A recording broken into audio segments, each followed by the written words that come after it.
Hey everybody, my name is Ann. This is Quella. I'm sure you know that by now from the previous video.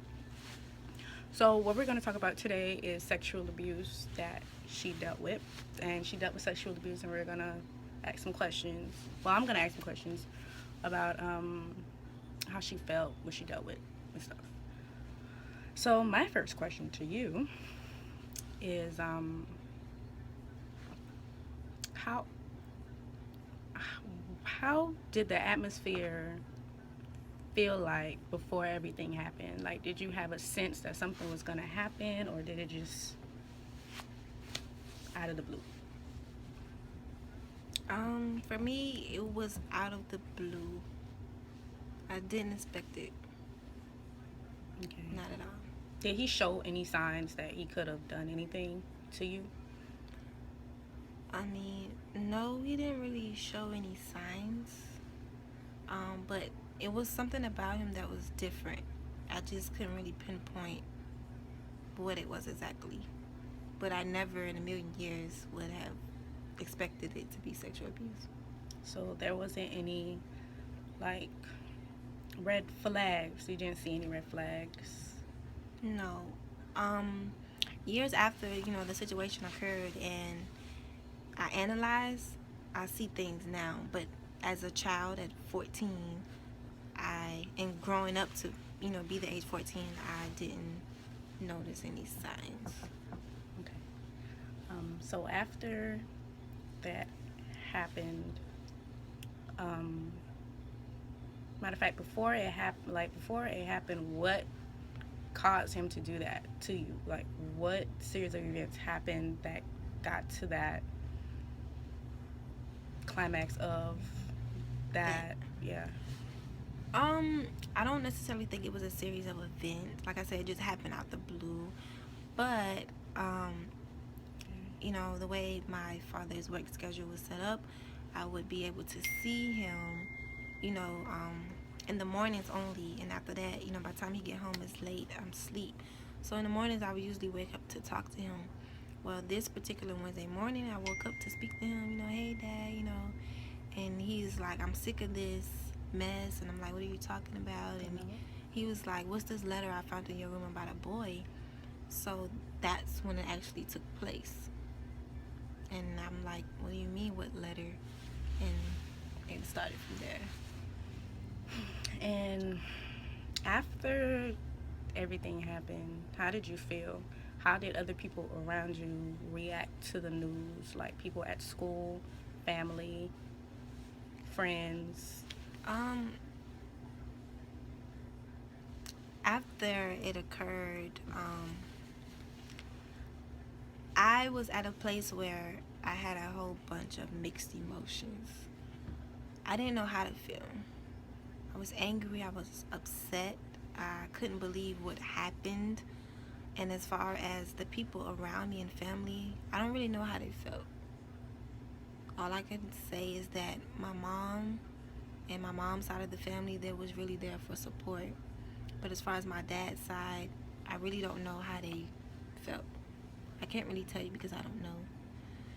But as far as the people in school, I don't know how they felt either as well. I mean, nobody never came and until recently as I started doing videos, But back then, I really don't know how it felt. I mean, I did have one situation where a girl said something and it escalated from there, but as far as how other people felt, I really don't know.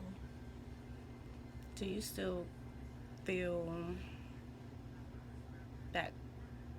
Do you feel hate or animosity from your dad's side of the family? I was at a place where I did feel like that, where I didn't want anything to do with them because I felt like no one reached out to me. After the situation occurred, nobody called me or anything.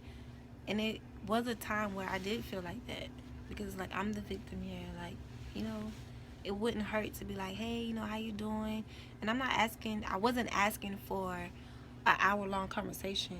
The conversation could have been 2 minutes.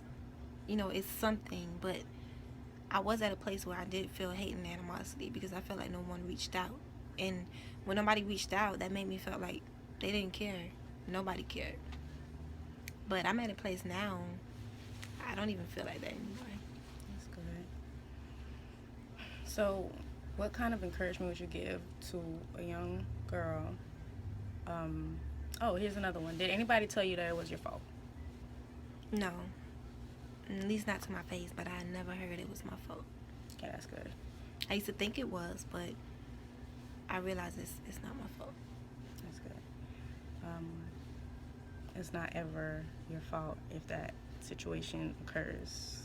Not ever. Don't ever believe that. So, what kind of encouragement would you give to a young lady that dealt with what you were dealing with, what you dealt with? My advice to you all out there who has experienced sexual abuse, the best advice I can say is to speak up. Share your story, because you never know who has experienced sexual abuse, and once they hear your story, you never know who can be freed or delivered from hearing your story. You never know who's out there waiting for you to open up your mouth to share their story so they can share their story. So the best advice I can give is for you to actually speak up. It starts within you. And the second advice I can say is that you have to forgive and move forward. It's important that you move forward. You have to move forward.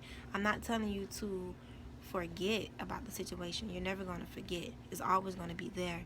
But you have to forgive in order to move forward. And once you forgive, it's not for you. I mean, it's not for them. It's for you.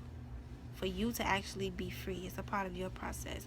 So that's the best advice that I would give to anyone who's dealing with sexual abuse or who has dealt with sexual abuse. And those for you who have kids, be mindful of their surroundings. Stop letting everybody watch your kids. You have to be protective.